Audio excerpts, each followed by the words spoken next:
"Mom, who is this person?" I whispered, my finger trembling as it hovered over the photograph. The silence that followed was deafening. My mother's face drained of all color as she stared at the image in my hands, her coffee cup frozen halfway to her lips. The morning light streaming through our kitchen window suddenly felt cold, casting long shadows across the worn wooden table where we sat. I had been helping her organize old family albums for weeks, preparing for my grandmother's memorial service. Box after box of memories, decades of birthdays, holidays, and milestones, carefully preserved in yellowing photographs. It was supposed to be a therapeutic process, a way to celebrate the life of the woman who had been the heart of our family for 87 years. But this particular photo changed everything. It was our last family portrait, taken just 6 months ago at my cousin's wedding. All of us were there, my parents, my siblings, my aunts, uncles, and cousins, arranged in neat rows on the church steps. I remembered that day vividly. The photographer had taken at least a dozen shots to get everyone looking in the right direction, babies quiet and smiles genuine. I had seen this exact photo hanging in my grandmother's living room countless times. It was her pride and joy, the final complete gathering of her enormous family. But the version in my hands, the one tucked away in this forgotten album, was different. Standing in the back row, partially obscured by my uncle's shoulder, was a face I had never seen before. A man in his 40s, maybe 50s, with graying hair and kind eyes. He wore a navy suit that seemed to blend seamlessly with the rest of the family's formal attire.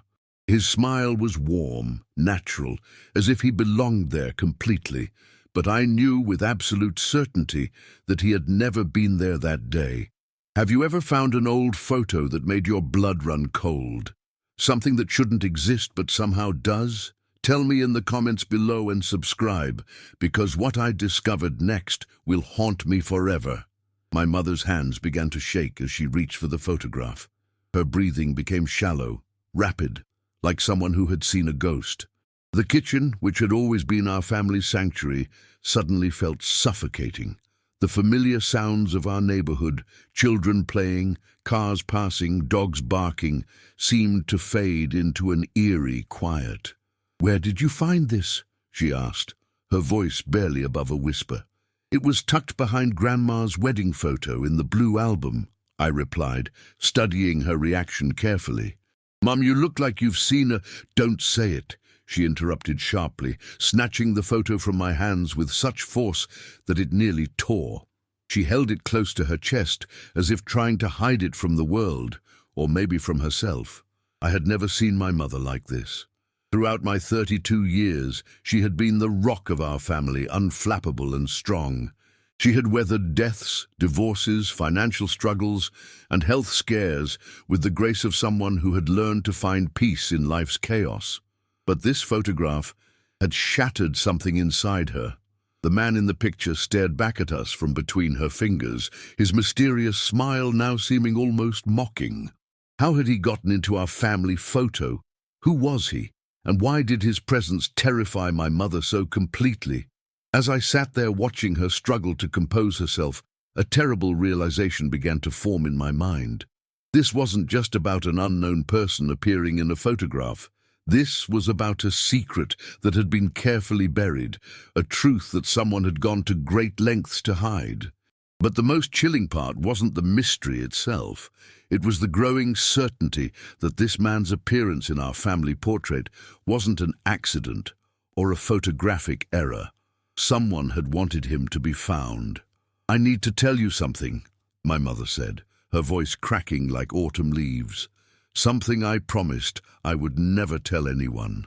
She placed the photograph face down on the table between us, as if even looking at it was too painful to bear. Her hands were still shaking, and I noticed for the first time how fragile they looked, how the years had left their mark in the fine lines and age spots that mapped her knuckles. The kitchen clock ticked loudly in the silence that followed. Seconds stretched into minutes as she gathered the courage to speak. I wanted to reach across the table to comfort her, but something in her posture warned me to stay back, to let her find her own way through whatever darkness this photograph had awakened. "That man," she began, then stopped, swallowing hard. "His name was David. David Morrison. He was—" She paused, closing her eyes as if the words were physically painful to speak. "He was your grandmother's first love." The words hit me like a physical blow. My grandmother had been married to my grandfather for 63 years. Their love story was legendary in our family. How they met at a church dance in 1958, how he courted her with handwritten letters and wildflowers picked from the roadside, how their wedding was the social event of the season in their small town.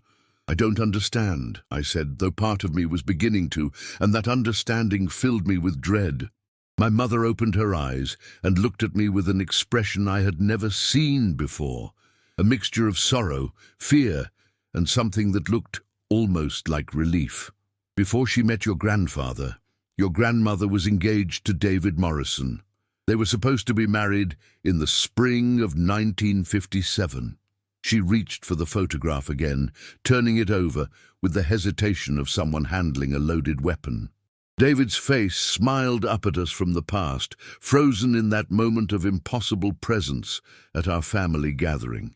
"What happened to him?" I asked, though I wasn't sure I wanted to know the answer. "He died in a car accident 3 weeks before their wedding," she whispered. "Your grandmother was devastated. She didn't speak for months.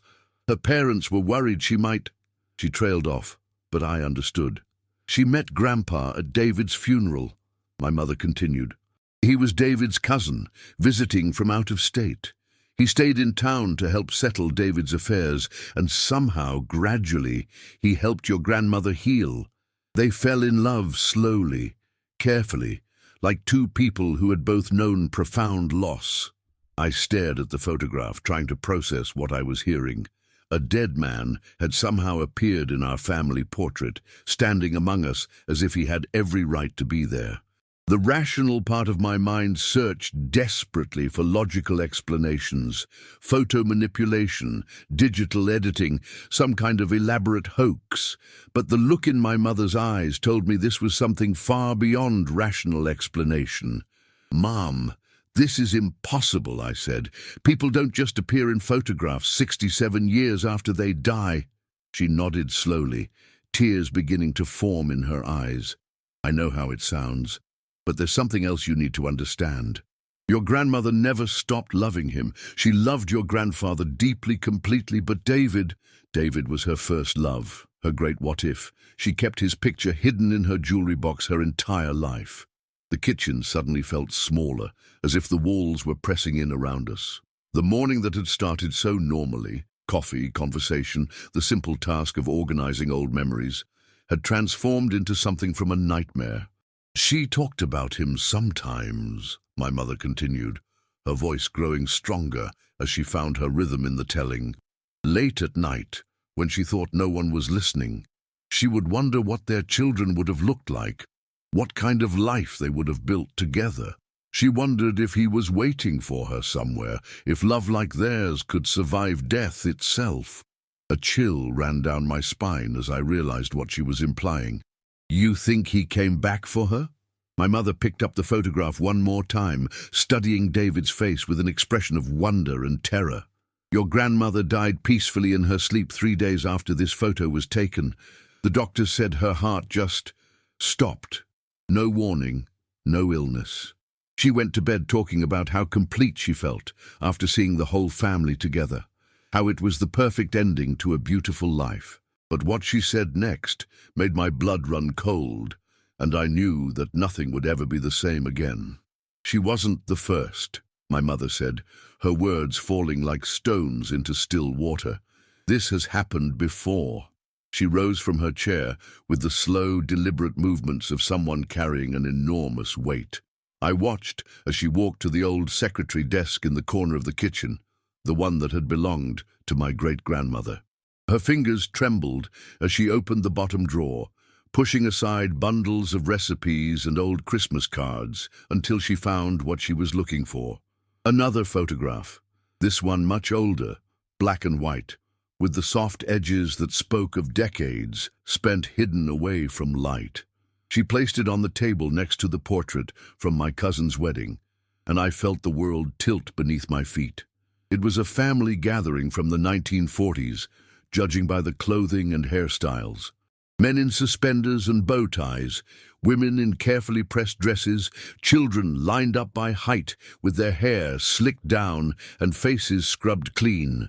A typical family portrait of the era, formal and stiff, everyone looking directly at the camera with serious expressions. Except for one figure in the background, a young woman barely visible behind the patriarch of the family, smiled with a warmth that seemed to radiate from the photograph itself. She was beautiful in that timeless way that transcends fashion and era. Dark hair pinned back in victory rolls, eyes that sparkled with life and mischief. "Who is she?" I asked, though part of me already knew this wouldn't be a simple answer.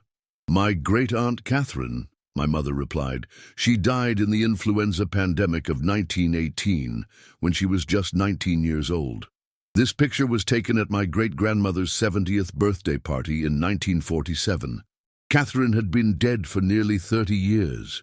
The photographs lay side by side on our kitchen table like evidence in a cosmic courtroom. Two impossible images, two people who had transcended death to appear at family gatherings they had no earthly right to attend. My great-grandmother found this picture tucked inside her Bible the day after the party," my mother continued. "She never spoke about it to anyone except my grandmother, who told me the story just once, when I was about your age. She made me promise never to tell anyone, said some family secrets were too dangerous to share." I picked up the older photograph, studying Catherine's face. Even in the faded black and white image, her joy was palpable. She looked like someone attending a celebration, not haunting it. The same could be said for David in our wedding photo. His presence felt natural, welcomed, as if he belonged there. "There's more," my mother said, reaching into the drawer again. This time, she withdrew a small wooden box, ornately carved and darkened with age. "Your great-great-grandmother kept a journal. She wrote about Catherine's appearance in the photograph, but she also documented other incidents, other times when deceased family members appeared in family pictures." She opened the box carefully, revealing pages of yellowed paper covered in spidery handwriting. The ink had faded to a sepia brown, but the words were still legible.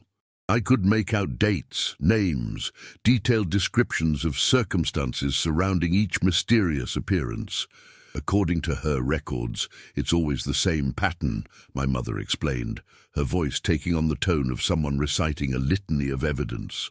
"Someone dies unexpectedly, leaving behind unfinished business with the family. Years pass, sometimes decades. Then at a significant family gathering, a wedding, anniversary, reunion, they appear in one photograph, always just one. The family member who finds the picture is usually the one closest to them in life, and that person typically dies peacefully within days of the discovery." My hands went cold as the implications sank in. "You're saying they come back to collect people?" "Not collect," she corrected gently. "Invite. Think about it. Your grandmother lived for 87 years, saw all her children grow up, marry, have families of their own. She watched her great-grandchildren take their first steps. She had a full, complete life. Maybe David's appearance was his way of letting her know it was time to rest, that he was waiting for her." I stared at the photographs, these impossible windows into something beyond my understanding. The rational part of my mind still rebelled against what I was hearing, but the evidence was literally staring me in the face. "How many times has this happened?" I asked. My mother flipped through the journal pages, her finger tracing the faded entries. "At least 7 times in the past century, possibly more. The journal goes back to the 1880s, but some of the early entries are too damaged to read clearly." The kitchen around us seemed to fade into the background as I processed this information. Our family wasn't just blessed with longevity and close bonds, we were marked by something far stranger and more profound.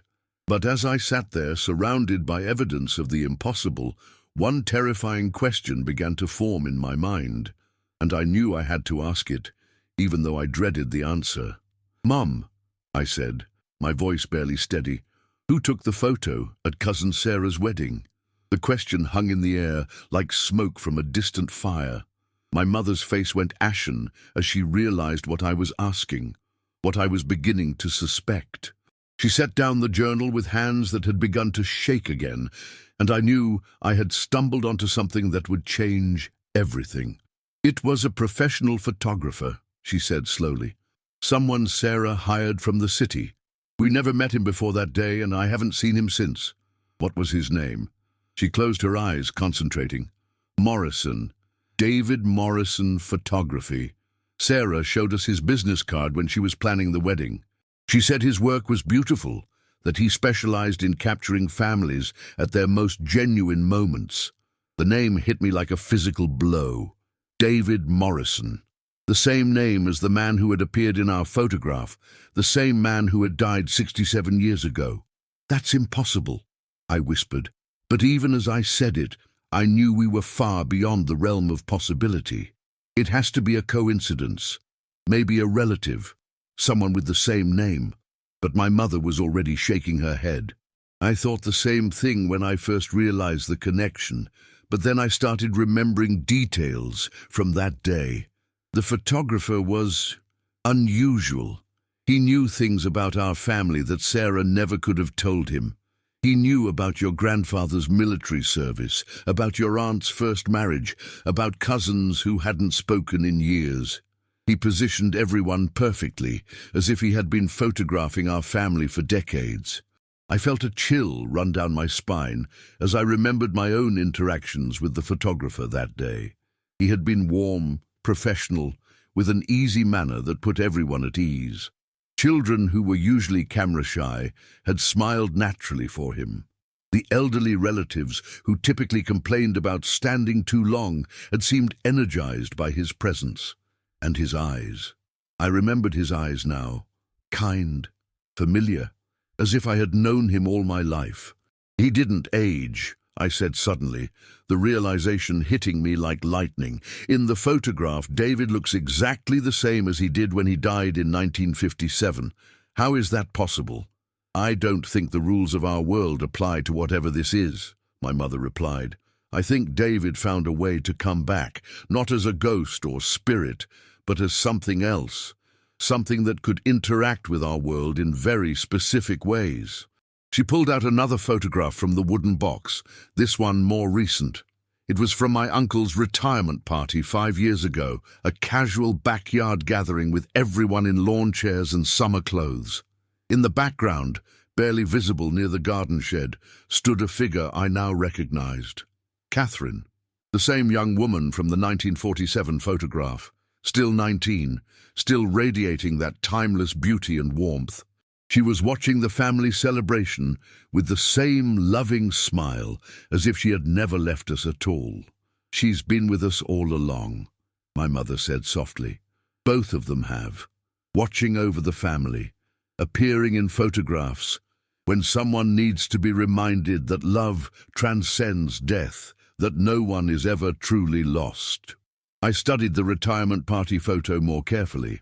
My uncle looked happy in the picture, surrounded by his children and grandchildren.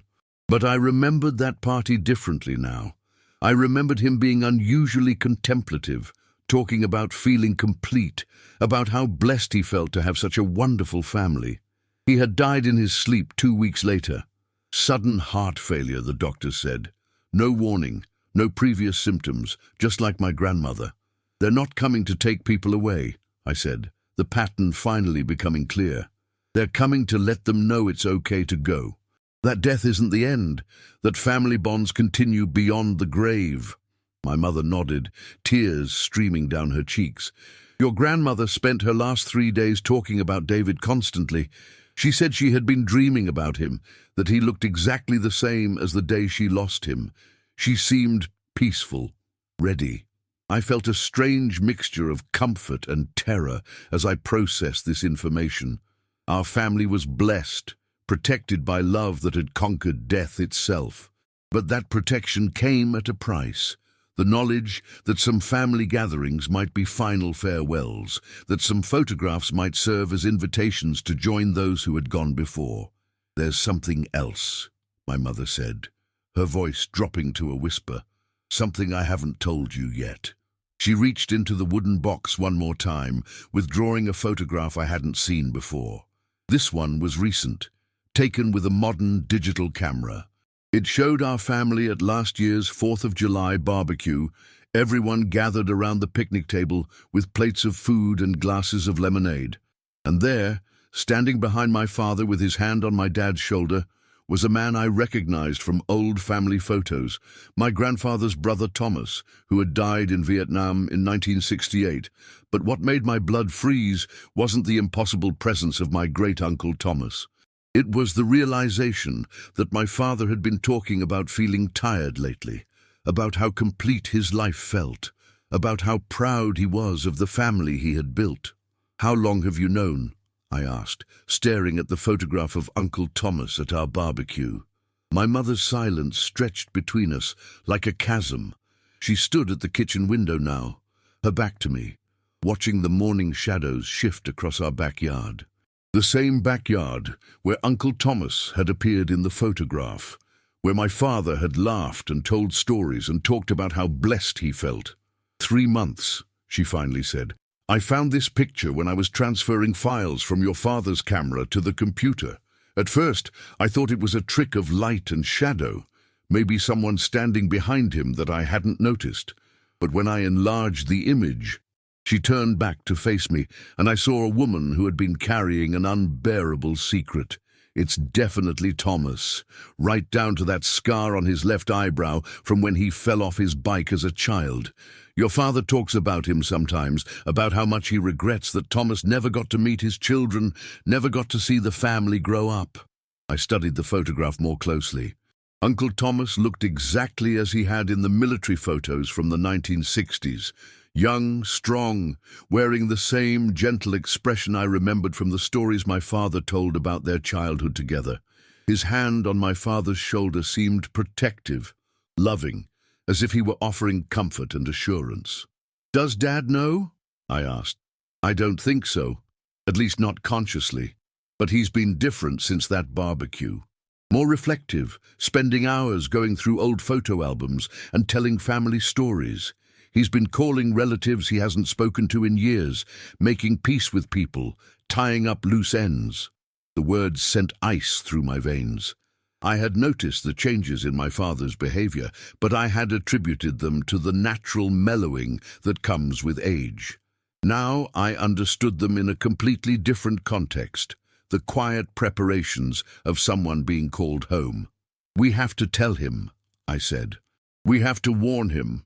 "Warn him about what?" my mother asked gently. "That his beloved brother has come to let him know it's time to rest. That after 74 years of life, after raising 3 children and seeing them succeed, after building a legacy of love and kindness, he might finally be ready to join the family members who have gone before." "But it's not fair," I protested, though even as I said it, I knew how childish it sounded. "He's healthy. He has so much life left to live." My mother returned to the table and sat across from me.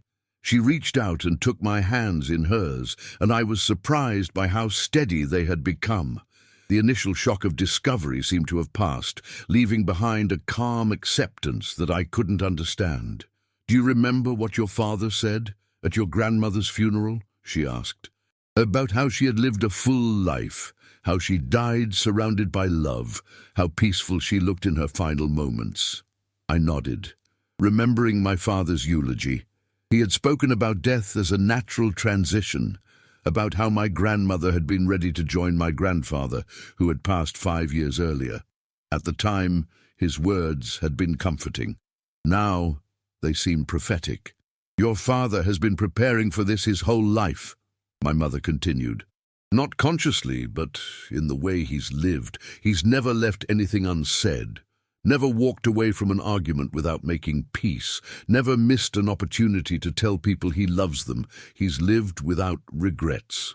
I wanted to argue. to find some way to fight against this supernatural summons, but the evidence was overwhelming. The pattern was clear, and my father was following it exactly.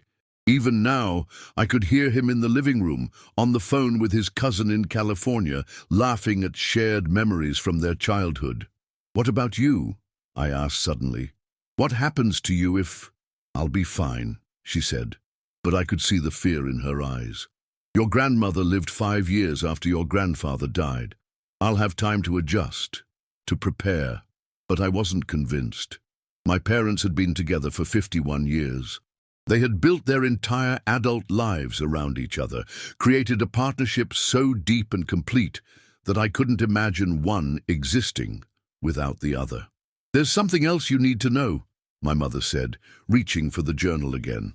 "According to the family records, the appearances aren't random. They happen when someone has reached a state of perfect completion, when their earthly purpose has been fulfilled. Your great-great-grandmother wrote about it as a kind of spiritual mathematics. When the sum of a person's love, contributions, and connections reaches a certain point, they become eligible for the invitation." She flipped through the pages, showing me entries that documented not just the mysterious appearances, but the lives of those who received them. Teachers who had inspired generations of students, parents who had raised children to be good, productive members of society, people who had made their communities better simply by existing in them. "Your father qualifies," she said simply. "He's been a good husband, a loving father, a loyal friend. He's helped people, made a positive difference in the world. He's ready." But I wasn't ready. None of us were ready to lose him. As if summoned by my thoughts, my father appeared in the kitchen doorway, still holding the phone from his conversation. He looked at us sitting there, surrounded by photographs and documents, and his expression shifted from casual curiosity to something deeper.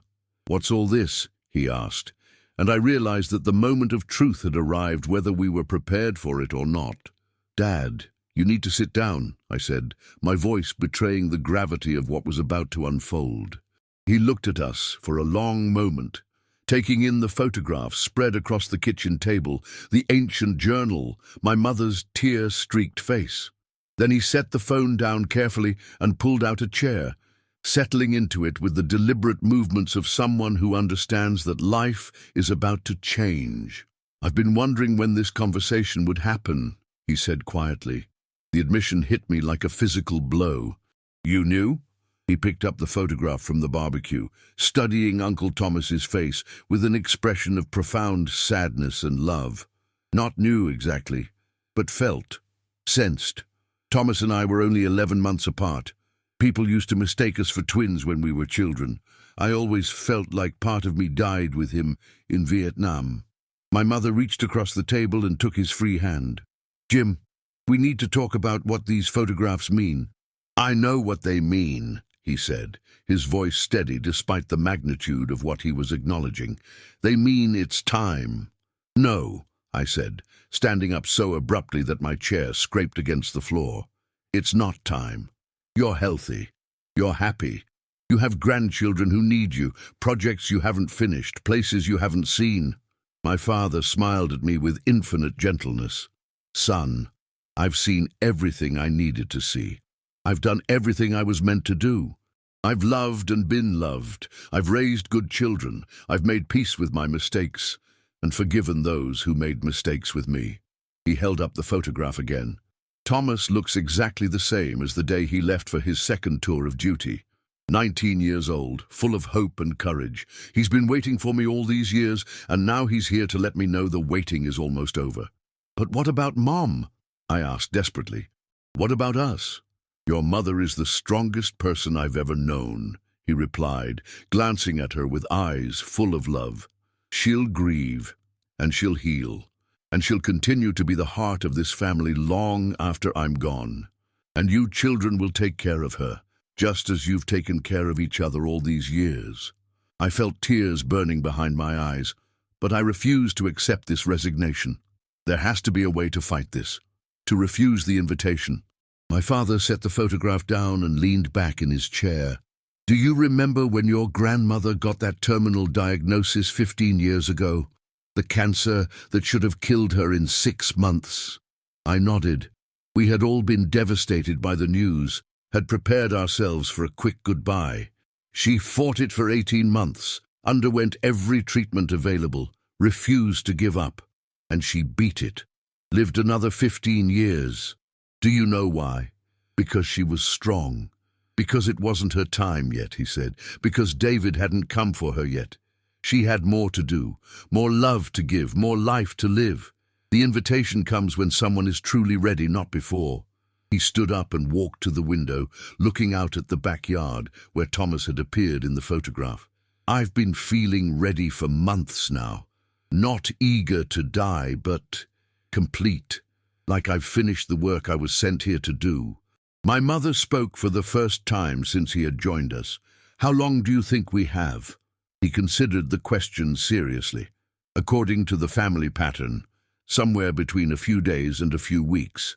But I don't think it's about the timing. I think it's about acceptance. Acceptance, I asked. Every person who received one of these invitations fought it at first, he said, gesturing toward the journal. But eventually, they came to understand that death isn't a punishment or a failure. It's a graduation, a promotion to whatever comes next. He returned to the table and picked up the oldest photograph, the one of Catherine at the birthday party. Look at her face. Does she look like someone who's suffering, or does she look like someone who's found peace? I had to admit that Catherine did look peaceful, joyful even, as did David in our wedding photo and Thomas in the barbecue picture.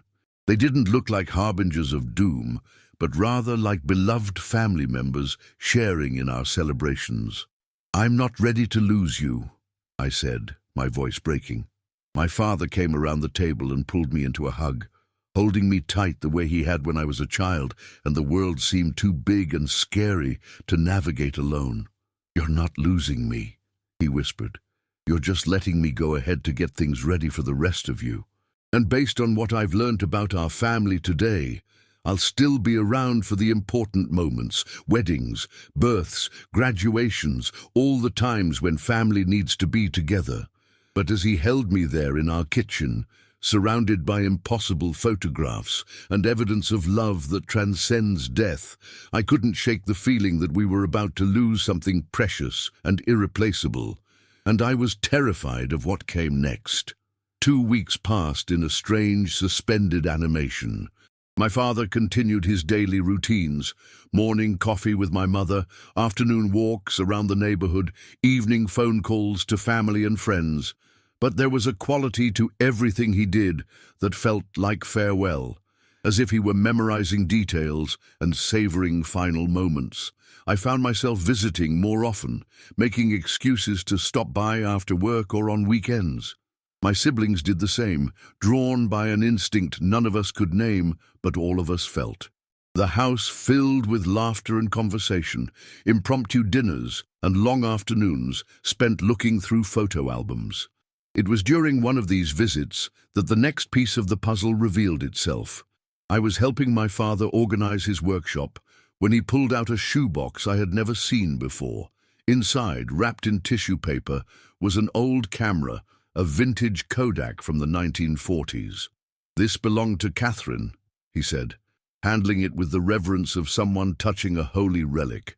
My great-aunt Catherine, the one from the photographs. How did you get her camera? It was passed down through the family.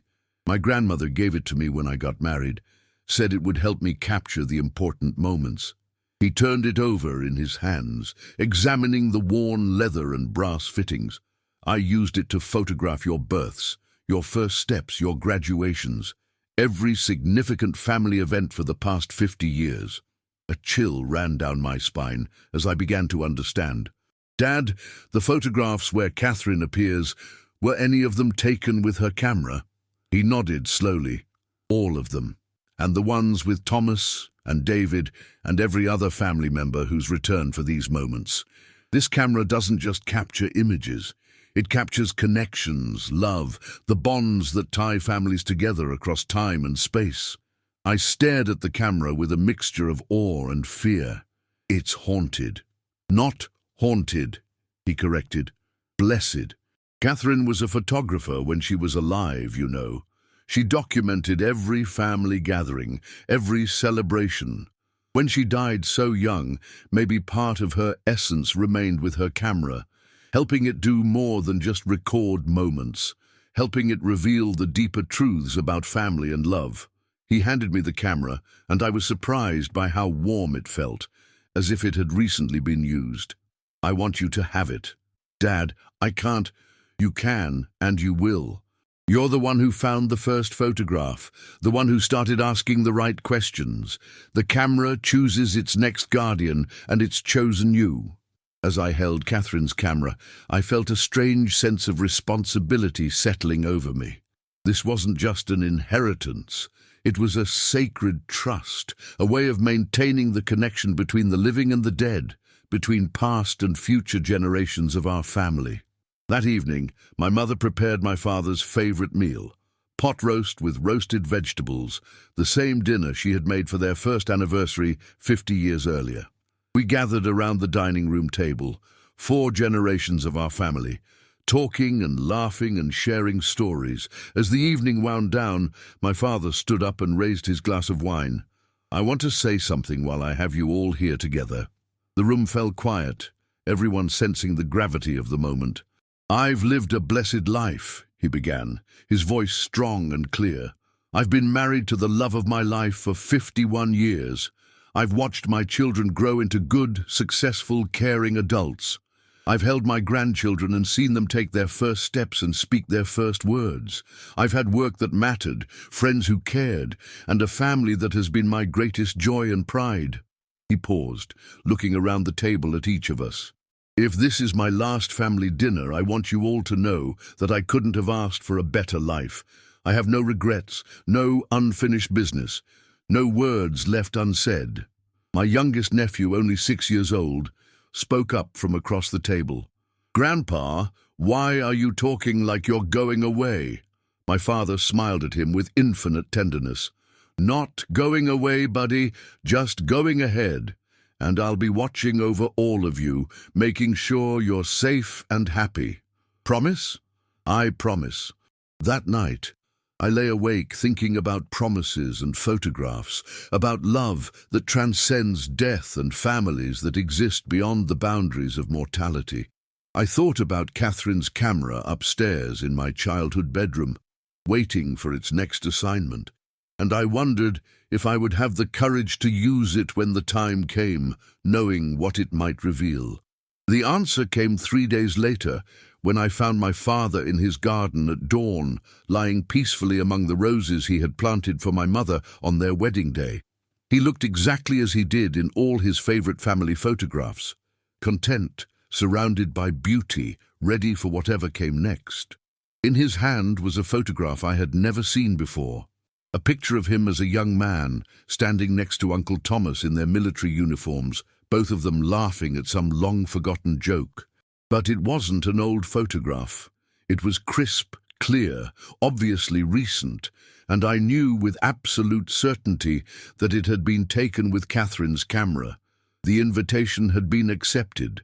The funeral was everything my father would have wanted, a celebration rather than a mourning, filled with stories and laughter alongside the inevitable tears.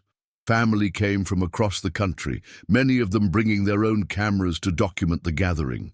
I found myself studying each photograph as it was taken, wondering if Catherine's camera had somehow influenced the others, if the mysterious appearances might show up in digital images as well as film. But the pictures seemed normal, showing only the living family members gathered to say goodbye.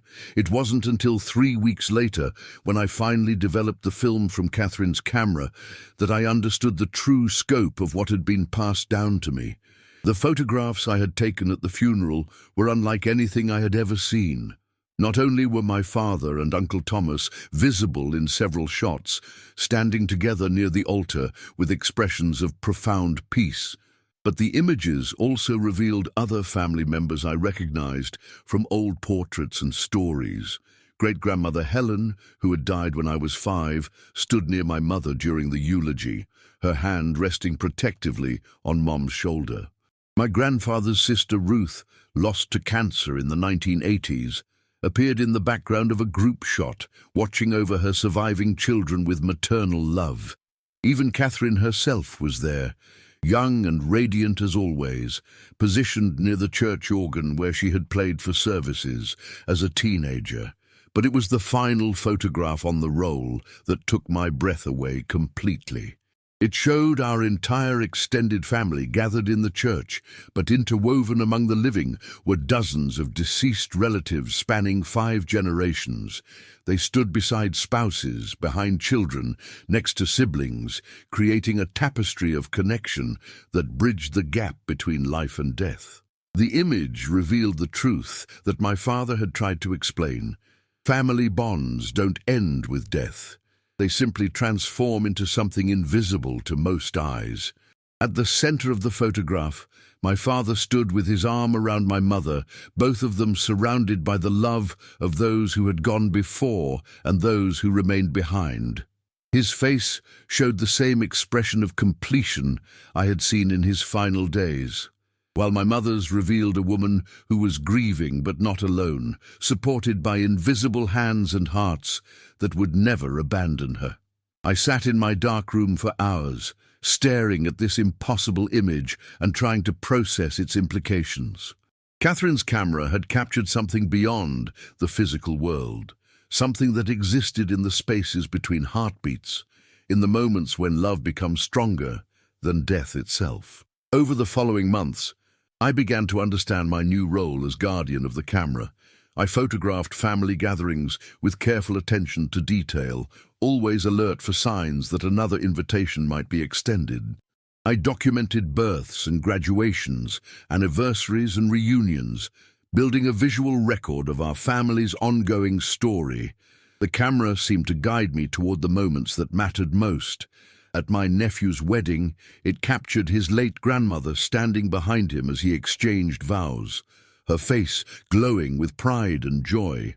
During my daughter's college graduation, it revealed my father in the audience, applauding alongside the living relatives who had come to celebrate her achievement.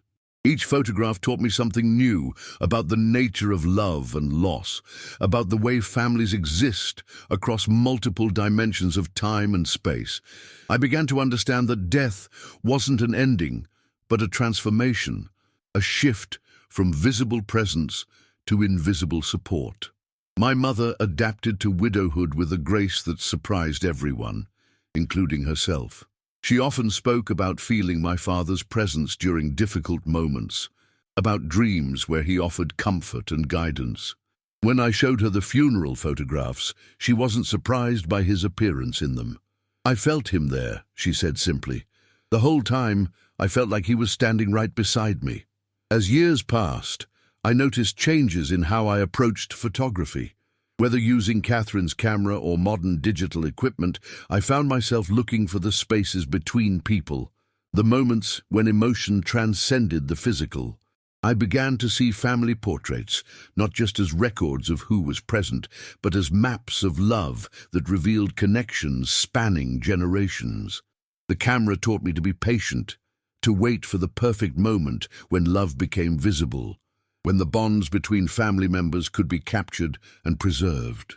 I learned that the most important photographs weren't necessarily the ones that showed everyone smiling at the camera, but the ones that revealed the invisible threads connecting hearts across time. One evening, while organizing prints in my study, I found a note tucked inside Catherine's camera case. The paper was old and yellowed, covered in the same spidery handwriting I recognized from the family journal. "To whoever inherits this camera," it read, "remember that love is the only force strong enough to transcend death. Use this gift wisely, document the connections that matter most, and never forget that family extends far beyond the boundaries of life itself. What you capture with this camera will serve as proof that love is eternal, that no one is ever truly lost, and that the bonds we forge in life continue forever." Catherine Morrison, 1918. Morrison. Catherine's maiden name had been Morrison, the same name as David, my grandmother's lost love. I realized then that our family's connection to the supernatural went back much further than I had imagined, that Catherine and David might have been related, might have shared the same gift for transcending the boundaries between life and death. As I write this now, Catherine's camera sits on the desk beside me, loaded with fresh film and ready for the next family gathering. I've become the keeper of our family's most profound secret, the guardian of evidence that love truly is eternal. Sometimes, late at night, I take out the photographs and study the faces of those who have returned to us. They look happy, peaceful, free from the pain and limitations of earthly existence. They serve as proof that death is not something to fear, but something to understand as part of a larger journey. And sometimes, when I'm photographing a family celebration, I catch glimpses of movement in my peripheral vision, shadows that shouldn't be there, presences that register not on film, but in the deeper awareness of someone who has learned to see beyond the veil. I know that someday, probably sooner than I'd like to admit, Catherine's camera will capture my own image standing behind my children at their family gatherings. When that day comes, I hope I'll face it with the same grace and acceptance my father showed, understanding that it represents not an ending, but a transformation, not a loss, but a graduation to something greater. Until then, I'll continue to document the moments that matter, to preserve the evidence of love that transcends time and space, and to serve as witness to the beautiful, impossible truth that families are forever. The camera waits, patient and knowing, ready to reveal the next miracle hidden in plain sight. And I'll be ready too, because now I understand what my father meant when he said we never really lose the people we love. We just learn to see them in different ways. The last family portrait continues to evolve, adding new faces while keeping the old ones always present, always watching, always loving us from wherever they wait for our own invitations to join them in the eternal celebration of family that exists beyond the reach of time. Have you ever found something in your family photos that shouldn't have been there? A face you didn't recognize, a figure that didn't belong? Share your story in the comments below, because sometimes the most impossible things are the most true.